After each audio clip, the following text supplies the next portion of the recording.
Thanks for joining us. Talkline Network Radio, America's longest-running Jewish broadcast network, the voice of the Jewish community. Welcome to the podcast. You are now tuned in to this episode of our podcast. Today, we are going to interview some of the greatest and most influential minds in our field. And now, please welcome your host. You're listening to Talkline with Zev Brenner, America's premier Jewish broadcast on the air since 1981. And we're back. Ken Abramowitz joins us, but he's in Israel. It's way early in the morning. I won't even tell you what time it is, but he's so determined to tell us what's happening. We appreciate him being here in our show tonight. So welcome back to the show. What's the mood in Israel? And Ken Abramowitz, he is somebody who's chairman of American Friends of Likud, chairman of Citizens of National Security, and you must read his book, The Multi-Front War. What's the mood in Israel? The mood's pretty good. A lot of confidence of a lot of people. Now, by the way, the more religious you are, the more confident you are. So, because that's just the way it goes around here. But the only unfortunate thing is that my guess is 75% of the tourists are not here. So the hotels are not so full, and that's unfortunate. But otherwise, pretty good here. And people should come. It's a wonderful place to be. And I just finished up a tour group with 20 people. American Friends for Safe Israel, also known as AFSI, and half of the 20 were Christians from Texas, and half were the usual array of Jews from New York and Florida, and everyone had a great time. And they do amazing trip. I went with them a number of years ago. But there were reports out that there's some rift or high tensions between the Prime Minister and President Trump. Prime Minister wants to bomb Iran, and President Trump is saying, let's see if we can work this out peacefully. We're using diplomacy. What are you hearing? Is there a rift from what you can observe in Israel? Well, my first observation is something like this never should be in a newspaper. So why is somebody's leaking it? Yeah, why is someone leaking it, and also, is it true? Nowadays, whenever I see a report, I have no idea if it's true or not. And but it certainly, if it is true, it shouldn't have been leaked.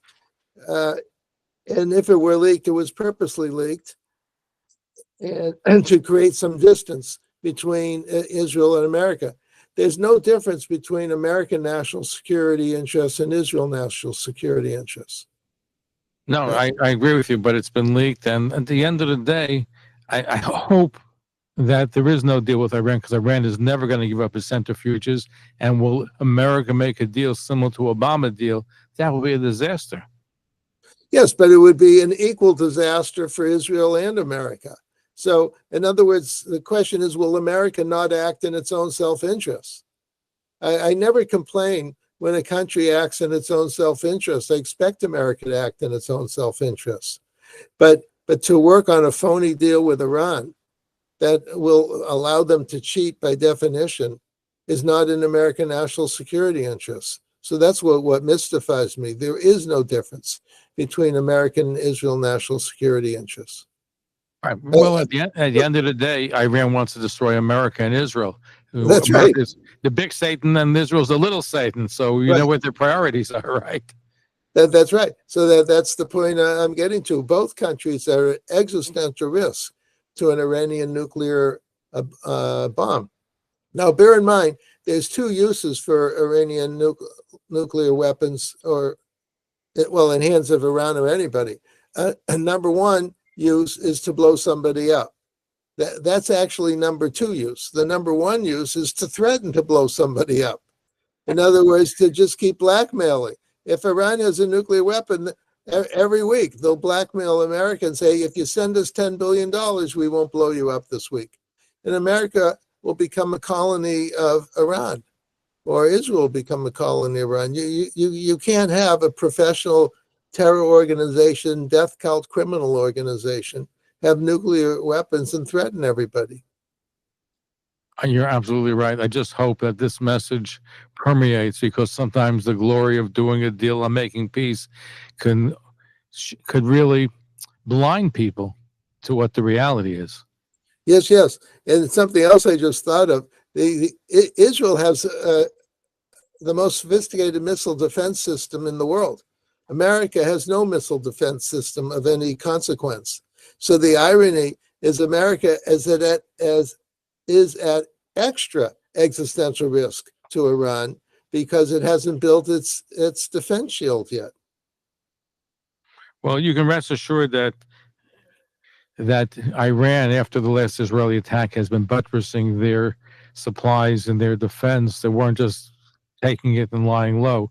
You can, between North Korea and Russia and China, I wouldn't be surprised if they've made some major improvements to their defense system. That's what a time to strike is now, before they're fully operational. Yeah, that's for sure.